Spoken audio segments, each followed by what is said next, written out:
Everyone, Saraswati group of colleges के digital platform पे आपका स्वागत है। मैं दीपशिखा यादव आज आपको बीकॉम फर्स्ट ईयर के सब्जेक्ट बिजनेस मैनेजमेंट में डेवलपमेंट ऑफ मैनेजमेंट थॉट्स के बारे में बताऊंगी। डेवलपमेंट ऑफ मैनेजमेंट थॉट्स को 4 भागों में वैसे डिवाइड किया गया है: ancient theory, classical theory, new classical theory and modern theory. लेकिन हमको एंशिएंट थियोरी के बारे में नहीं पढ़ना है क्योंकि ये हमारे सिलेबस में नहीं है। हमको पढ़ना है क्लासिकल थियोरी के बारे में। क्लासिकल थियोरी को भी 3 भागों में डिवाइड किया गया है। उसमें सिर्फ हमको पढ़ना है साइंटिफिक थियोरी इस पार्ट में। अगले पार्ट में मैं नेक्स्ट 2 टॉपिक बताऊंगी।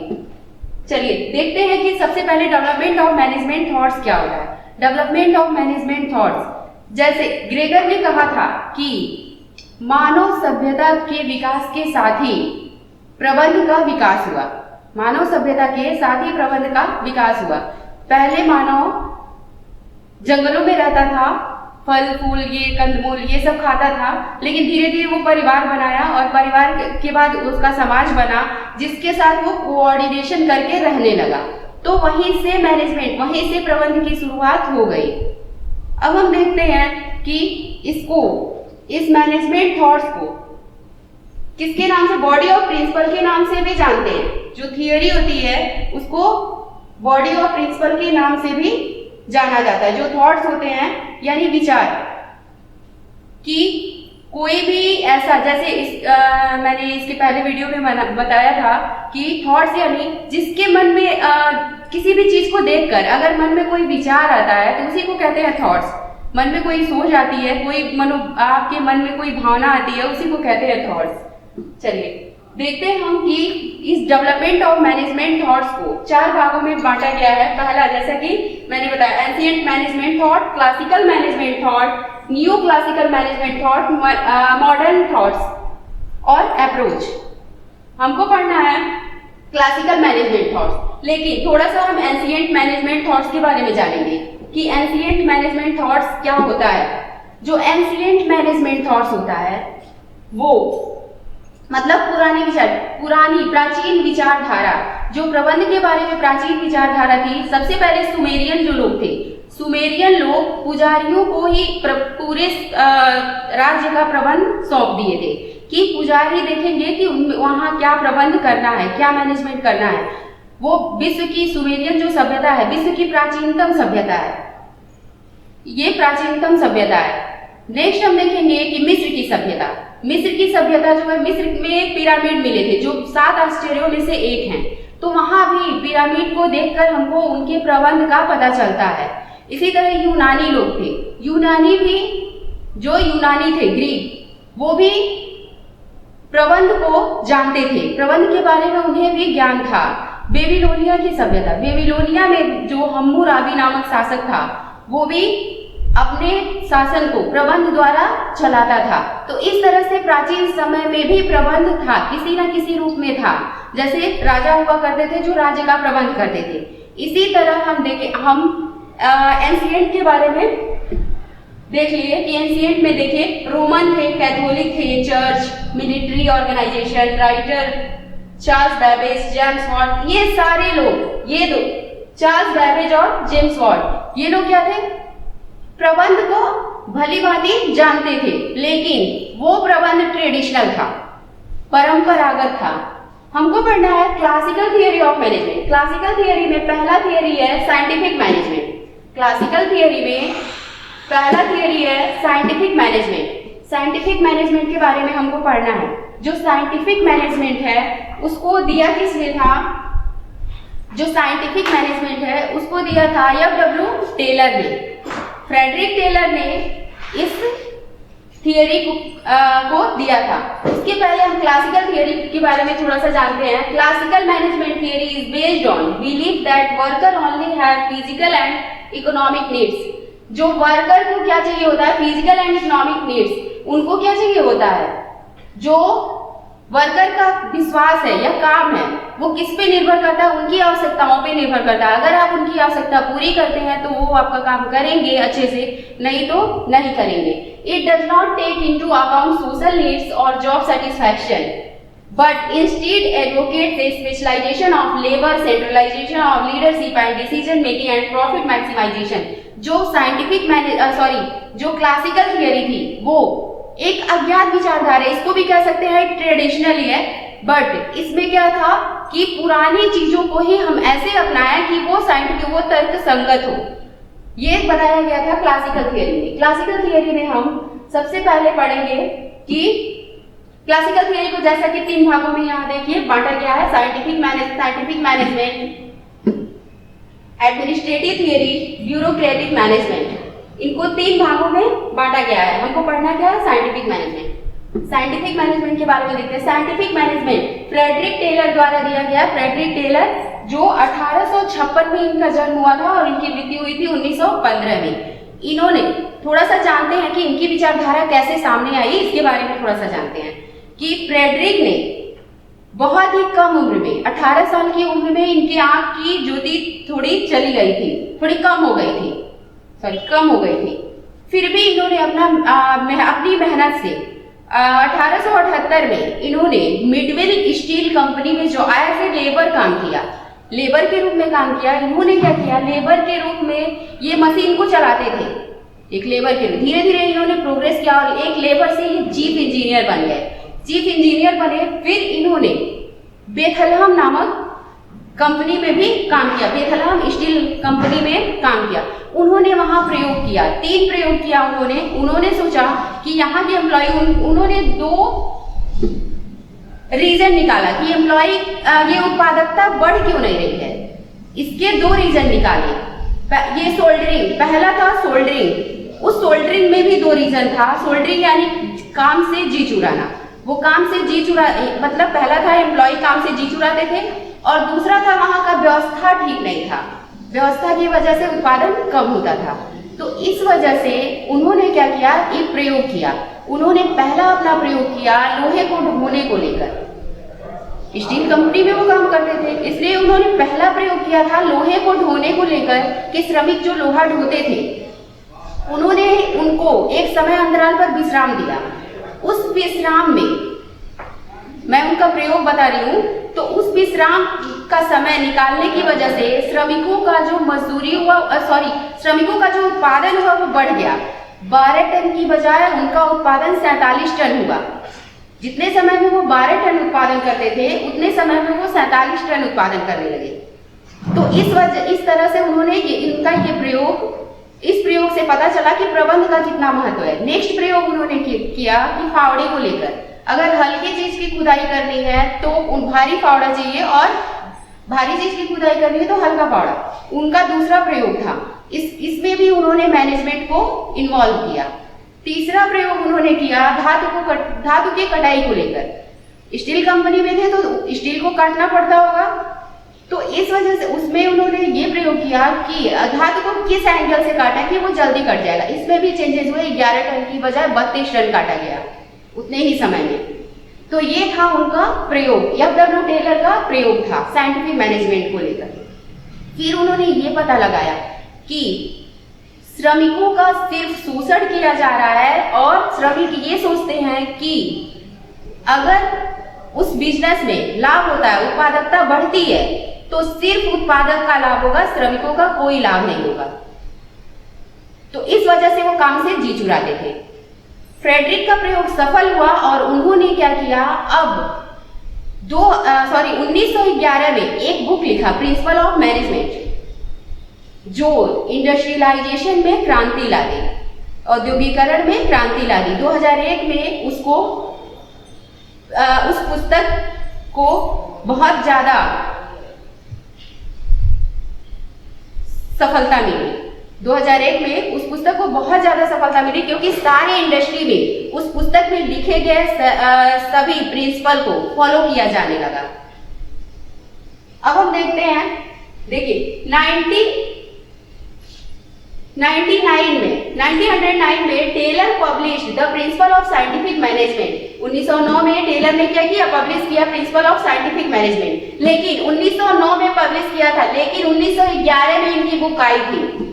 जैसा कि मैंने बताया 1911 में उनकी बुक आई थी, तो 1915 में टेलर की डेथ हो गई थी। नेक्स्ट देखिए, scientific management is the theory of management that analyse and synthesis workflow. It's main objective is improving economic efficiency specially labour productivity. उनका मेन प्रयोग था कि लेबर की प्रोडक्टिविटी को बढ़ाने के लिए, जो श्रमिक है उनकी उत्पादकता को बढ़ाना। उन्होंने क्या किया था, कैरेक्टरिस्टिक्स ऑफ साइंटिफिक मैनेजमेंट, जो कैरेक्टरिस्टिक्स है साइंटिफिक मैनेजमेंट का वो है एक डेफिनिट प्लान। कोई भी काम करने के लिए एक निश्चित प्लान होना चाहिए, तभी हमारा काम सफल होगा और टाइम से होगा। नेक्स्ट है साइंटिफिक एनालिसिस। साइंटिफिक एनालिसिस वैज्ञानिक अध्ययन, उसका विश्लेषण करना बहुत जरूरी है। जब तक हम वैज्ञानिक तरीके से किसी चीज का विश्लेषण नहीं करेंगे, एनालिसिस नहीं करेंगे, वैज्ञानिक तरीका यानी सबसे पहले ऑब्जर्व कीजिए, फिर उसको इन्वेस्टिगेट कीजिए, फिर उसका इवैल्यूएशन कीजिए, फिर उसका मूल्यांकन कीजिए। ऐसा नहीं है कि आप बिना जाने बिना ऑब्जर्व किए किसी का मूल्यांकन कर दें कि ये सही है ये गलत है। स्टेट ऑफ रूल, जो टेलर का साइंटिफिक मैनेजमेंट को लेकर विचार था वो क्या था, स्टेट ऑफ रूल। एक रूल होना चाहिए, एक रूल का बंच होना चाहिए, गुच्छा होना चाहिए कि हमको इस स्टेप से होकर गुजरना है, अंतिम निर्णय तक पहुंचने के लिए हमको इस स्टेप से होकर गुजरना है। टाइमली स्टडी, किसी भी प्रोडक्ट के बारे में या किसी भी एम्प्लॉय के बारे में अगर कुछ जानना है तो टाइमली स्टडी कीजिए उनका, कि वो प्रोडक्टिविटी क्यों नहीं बढ़ रही है। प्रोडक्शन करने से पहले पता कीजिए कि प्रोडक्टिविटी क्यों नहीं बढ़ रही है। नेक्स्ट देखिए इकोनॉमी, मितव्ययिता होनी चाहिए। मितव्ययिता यानी श्रमिकों को भी लाभ हो, उत्पादक को भी लाभ हो, कॉस्ट कम आए जिससे प्राइस भी कम होगा, जिससे कंज्यूमर को भी लाभ होगा, श्रमिक को भी लाभ होगा और उत्पादक को भी लाभ होगा। नेक्स्ट है इंक्रीज इन इफिशियंसी, जो प्रोडक्टिविटी इफिशियंसी है, उत्पादन की पर्याप्तता, उत्पादन की कुशलता है, उसको बढ़ाने में। नेक्स्ट है एक्सटेंट ऑफ रिस्पॉन्सिबिलिटी, जो उत्तरदायित्व है। फ्रेडरिक टेलर ने बताया कि जो उत्तरदायित्व है वो इक्वल बटे, प्रबंधक के पास या जो बॉस है या सुपीरियर है उनके पास भी उतना ही रिस्पॉन्सिबिलिटी रहे जितना श्रमिकों के पास। नेक्स्ट डेफिनिट ऑब्जेक्ट, जो उद्देश्य है उनका वो निश्चित होना चाहिए, बिना निश्चित उद्देश्य के वो अपने लक्ष्य तक नहीं पहुंच सकते। ये साइंटिफिक मैनेजमेंट में बताया गया। कोऑपरेशन और सहयोग होना चाहिए। एफ.डब्ल्यू. टेलर, इसके अलावा एफ.डब्ल्यू. टेलर ने, ये तो साइंटिफिक मैनेजमेंट के कैरेक्टरिस्टिक हैं कि अगर साइंटिफिक मैनेजमेंट करना है किसी भी संस्था का तो ये इन बातों का होना बहुत ही आवश्यक है। फिर हम नेक्स्ट देखते हैं कि एफ.डब्ल्यू. टेलर ने 6 प्रिंसिपल दिए थे। एफ.डब्ल्यू. टेलर ने 6 प्रिंसिपल दिए थे। एफ.डब्ल्यू. टेलर का ये वैज्ञानिक प्रबंध को लेकर सिद्धांत। पहला सिद्धांत, science not rule of thumb. जो साइंस है वो क्या है, नॉट रूल ऑफ थंब, मतलब विज्ञान न कि अंगूठा राज्य। मतलब ऐसा नहीं है कि जो परंपरागत रूढ़िवादिता है, जो पारंपरिक सोच है उसको लेकर हमको नहीं श्रमिकों पर कुछ थोपना है। हमको क्या करना है, वैज्ञानिक तरीके से, तर्क संगत तरीके से, जिससे श्रमिकों को भी लाभ हो और उत्पादक को भी लाभ हो, ये सोचकर हमको क्या करना है, उनके ऊपर कोई भी रूल नियम लागू करना है। नेक्स्ट है हमारा scientific selection, training and development of worker. जो वर्कर का सिलेक्शन करना, पहले क्या होता था, प्राचीन जो विचारधारा थी उसमें वर्कर को ऐसे ही सिलेक्ट कर दिया था, योग्य वर्कर नहीं थे, क्योंकि योग्य वर्कर नहीं रहेंगे तो उनको सैलरी कम देना पड़ेगा, वेतन कम देना पड़ेगा, इसलिए ऐसा करते थे लोग, जबरदस्ती काम करवाते थे। लेकिन अब ऐसा नहीं है, योग्य जिस तरह का काम हो, जैसे put the right person for right job, मतलब एक सही जॉब के लिए सही व्यक्ति का चुनाव करना, ये था इनका दूसरा प्रिंसिपल। तीसरा प्रिंसिपल, हार्मोनी नॉट डिस्कार्ड, मतलब इसमें संगति होना चाहिए ना कि असंगति। संगति यानी मतलब मेल जोल हो। जैसे 3 तरह की मशीन है, एक संस्था में 3 तरह की मशीन है। एक मशीन है प्रथम क्वालिटी का, एक द्वितीय क्वालिटी का, एक तृतीय क्वालिटी का। अब बताइए कि इसमें कंपैरिजन करना कितना कठिन होगा कि किस मशीन से उत्पादकता ज्यादा हो रही है। तो उन्होंने बताया कि एक संस्था है उसमें एक ही तरह का मशीन रखिए, वो भले ही 3rd क्वालिटी का हो, क्योंकि उसमें कंपैरिजन करना आसान होगा कि किससे कितनी उत्पादकता बढ़ी। ये था उनका तीसरा। चौथा था कोऑपरेशन नॉट इंडिविजुअलिज्म। क्या होना चाहिए, कोऑपरेशन होना चाहिए, मतलब सारे लोग मिलकर, जो मैनेजमेंट है और जो वर्कर है सभी लोग मिलकर काम करें, टीम वर्क करें, ना कि अकेला कोई प्रयास करे। नेक्स्ट है मैक्सिमम नॉट रेस्ट्रिक्टेड आउटपुट। ऐसा नहीं होना चाहिए कि रेस्ट्रिक्टेड आउटपुट, मैक्सिमम उत्पादन पे ध्यान दीजिए। जब प्रोडक्टिविटी बढ़ेगी, जितनी प्रोडक्टिविटी बढ़ेगी तो कॉस्ट कम आएगा, कॉस्ट कम आएगा तो प्राइस उसकी कम रहेगी, जिससे कंज्यूमर, उपभोक्ता और उत्पादक तीनों को लाभ होगा। नेक्स्ट है हमारा equal division of responsibility between management and worker. भाई सेम चीज, जो डिवीजन ऑफ वर्क होना चाहिए, जो कार्य का विभाजन होना चाहिए, वो किसमें, मैनेजमेंट में और वर्कर में सेम होना चाहिए। ऐसा नहीं कि मैनेजमेंट का कोई कार्य ही ना हो, सारा कार्य श्रमिक करे, ऐसा नहीं होना चाहिए। ये थे वैज्ञानिक प्रबंध के सिद्धांत जो जिसे एफ.डब्ल्यू. टेलर ने प्रस्तुत किया था। अब हम देखते हैं इसके मेरिट क्या है और डीमेरिट क्या है। इसके मेरिट है मोर प्रोडक्शन एंड हाई प्रॉफिट। इससे क्या होगा, मोर प्रोडक्शन और हाई प्रॉफिट, ज्यादा उत्पादन होगा और ज्यादा प्रॉफिट होगा। आपने जितने भी वैज्ञानिक प्रबंध के टॉपिक देखे उससे क्या पता चलता है कि अगर हम श्रमिकों को लाभ का कुछ हिस्सा, श्रमिकों का वेजेस बढ़ाएंगे, मजदूरी बढ़ाएंगे तो क्या होगा, वो उत्पादन में वृद्धि करेंगे, जिससे क्या होगा, मोर प्रोडक्शन होगा और हाई प्रॉफिट, जिससे सभी को प्रॉफिट होगा। नेक्स्ट हमारा जॉब सेटिस्फैक्शन। जो श्रमिक होंगे वो अपने जॉब से सेटिस्फाई रहेंगे, संतुष्ट रहेंगे। नेक्स्ट हमारा पर्सनालिटी डेवलपमेंट। इससे क्या होगा, श्रमिक जब अच्छे से काम करेंगे तो उनका क्या होगा, सबका पर्सनालिटी डेवलपमेंट होगा।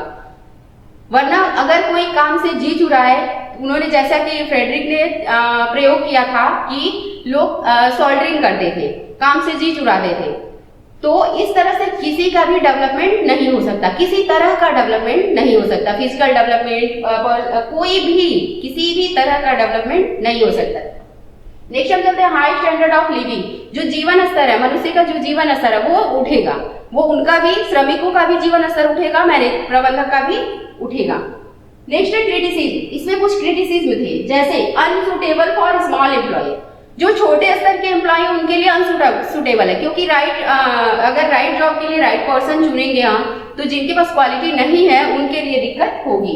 बहुत कम ही इसमें क्रिटिसिज्म है, देख लेते हैं। Unemployment when machine replace labour. जब जहां पे मशीन ज्यादा काम कर, साइंटिफिक मैनेजमेंट में कहा गया, जैसे जहां मशीन ज्यादा जरूरत पड़ेगी वहां लेबर का काम कम हो जाए, क्योंकि लेबर के स्थान पर रिप्लेस हो जाएंगे ना मशीन। नेक्स्ट है retarding human development, that is worker are reduced to the status of machine and totally deprived of thinking function.